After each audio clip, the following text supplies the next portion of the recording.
Novel Asam Manis Stella, episode 41. Hari pertama training. Pagi sekali, Stella bangun lebih awal. Otaknya sudah terekam untuk bangun sebelum alarm berbunyi. Setelah semuanya siap, Stella pun berpamitan ke mama dan papa. Sendirian, Stella pergi ke kota yang baru dikenalnya beberapa hari itu. Sampai di lokasi, Stella langsung pergi menuju resepsionis dan mendapatkan kartu tamu. Satu persatu peserta training berdatangan. Stella pun bergabung dengan mereka dan saling memperkenalkan diri. Anggota mereka saat training lumayan banyak, dan seharian mereka mendapatkan materi kerja nanti. Training dilakukan dalam seminggu, dan semuanya lancar. Stella mulai sibuk mencari kos-kosan yang akan ditempatinya bersama teman-teman satu batch. Lokasi harus strategis dan aman.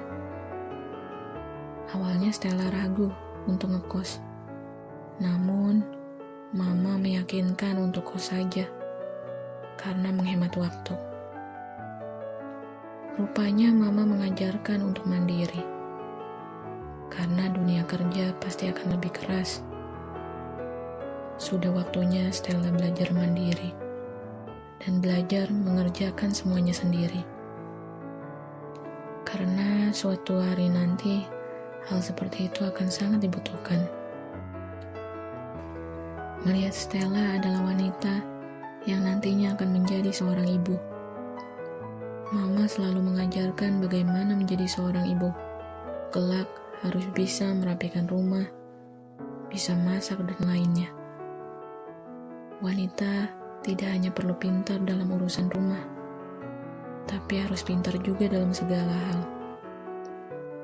Wanita harus serba bisa agar tidak disepelekan.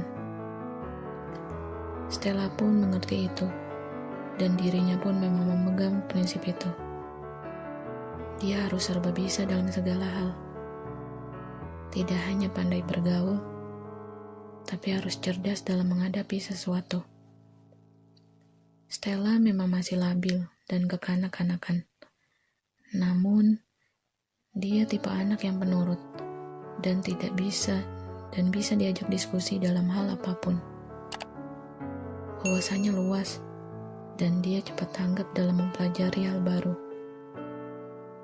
Itu merupakan salah satu kelebihan Stella yang mungkin diketahui orang lain termasuk mama.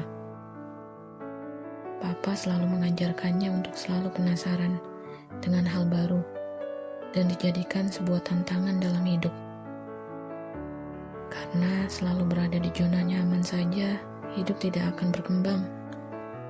Hidup itu memang harus keras dahulu, biar kita bisa merasakan dan belajar apa arti sabar dan bersyukur. Dari dulu, Papa selalu mengajarkan untuk hidup sederhana dan tidak berlebihan.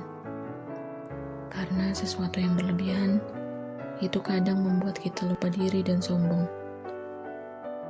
Semua akan ada masanya, di atas dan di bawah, karena roda selalu berputar. Jadi, jalani hidup apa adanya, tanpa harus menyakiti dan berusaha membuat orang lain nyaman dan bahagia di dekat kita. Training selama seminggu, di kantor baru pun mengajarkan kebersamaan. Belajar menghargai perbedaan, baik perbedaan pandangan, dan pendapat merupakan hal yang biasa. Karena semuanya perlu proses dan motivasi dalam diri untuk selalu membuka diri menerima sesuatu hal baru. Karena kadang sebuah kesombongan yang menyelimuti dan gengsi yang terlalu tinggi membuat hati tertutup dan menjatuhkan sesama. Tak peduli orang lain terluka, asal mereka mendapatkan sesuatu yang mereka inginkan. Training berjalan sukses, dan Stella pun lulus tes. Dia sudah boleh masuk kerja 2 hari kemudian. Dengan gaya sumringahnya, Stella tiba di rumah lebih cepat dari biasanya hari ini. Gimana trainingnya? Lancar kan, Stel? Lancar, mah. Sudah selesai. Aku sudah mulai kerja besok lusa. Wah, syukurlah. Akhirnya kamu sudah lulus tes. Lalu gimana soal kos-kosan kamu? Sudah dapat belum? Kemarin, aku dan teman yang lainnya sudah cari kos-kosan dekat kantor, mah. Dan ada yang kosong. Cuma kami masih mau nego harga sewanya. Kalau sudah masuk kerja, kita mau ke sana lagi buat memastikan harganya. Kemarin-kemarin masih ragu, karena training belum selesai, dan belum ada keputusan kelulusannya. Stella masuk ke dalam kamarnya, dan mengganti bajunya. Mama sudah menyiapkan makan malam kami. Papa masih asik di kebunnya yang sebentar lagi akan panen. Selesai mandi dan makan bersama Stella kembali ke kamarnya dan membuka diary-nya yang sebentar lagi penuh. Sudah lama aku gak ke toko buku. Kalau sudah libur kerja, aku ke toko buku ucap Stella dalam hati. Dia pun langsung menulis sesuatu dalam diary-nya. Hampir setengah jam berlalu. Stella merasa lelah dan merebahkan tubuhnya ke atas kasur. Besok aku masih ada waktu istirahat di rumah dan rapi-rapi kamar. Semangat Stella. Dia pun terlelap hingga pagi. Pagi hari yang cerah. Stella bangun agak siang hari ini, karena tidak ada rencana kemana-mana dan sepertinya hanya akan berdiam diri di rumahnya. Sambil membantu Papa panen mangga. Pohon mangga yang Papa tanam sudah banyak dan berbuah. Papa menanam semua jenis tanaman di kebunnya, dan Stella sangat senang jika sudah musim panen. Sebagian hasil panen dijualnya, dan sebagian lagi dibagikan ke saudara-saudara, dan setengahnya lagi ke tetangga. Setiap tahun seperti itu, dan Papa tidak pernah lupa berbagi. Stella membantu memilih buah yang bagus yang akan dijual, sambil bercengkrama dan ngobrol bersama Mama dan Papa.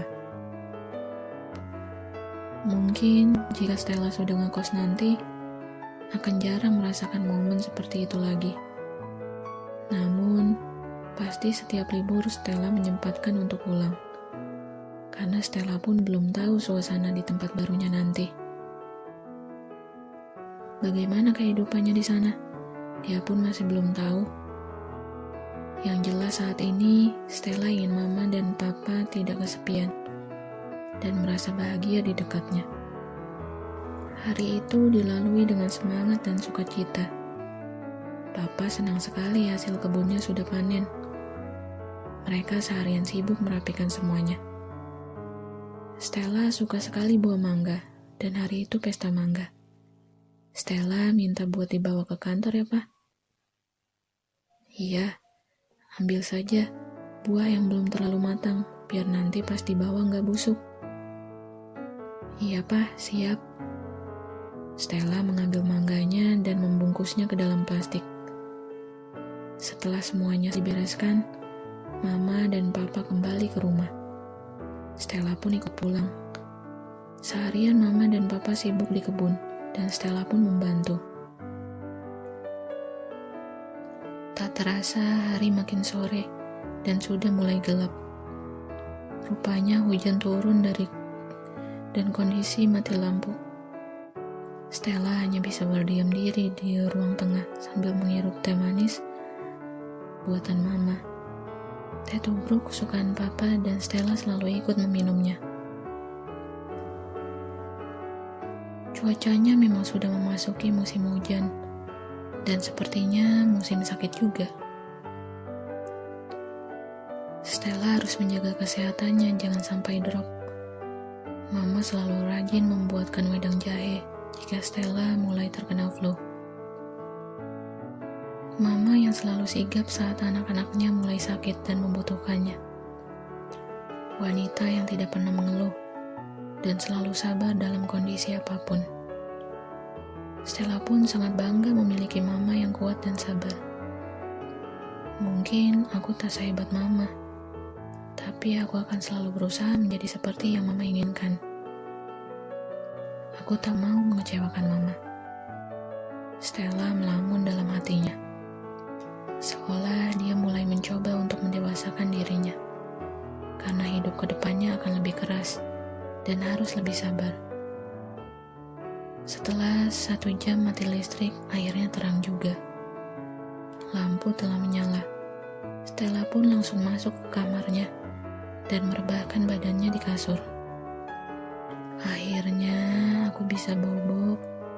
Stella merasa ngantuk sekali. Namun tiba-tiba suara telepon berbunyi. Halo? Hai Stella, apa kabar? Kapan main ke Bogor? Aku mau nikah nih, kamu datang ya? Rupanya Santi menelpon dan mengabarkan dirinya yang akan menikah dalam waktu dekat. Iya, aku usahakan ya San. Soalnya aku sekarang kerja di luar kota. Iya, kalau kamu sempat datang ya. Maaf ya, aku undangnya melalui telepon. Soalnya jauh juga ke tempat kamu. Iya, ngerti kok. Pokoknya doa aku semoga acara lancar ya sampai hari H. Iya, amin. Semoga kamu juga cepat nyusul ya. Hehe. Doakan saja yang terbaik ya. Santi pun mengakhiri panggilannya, dan Stella melanjutkan tidurnya. Malam itu cuaca agak dingin dan berembun. Stella terlelap sampai pagi. Bersambung.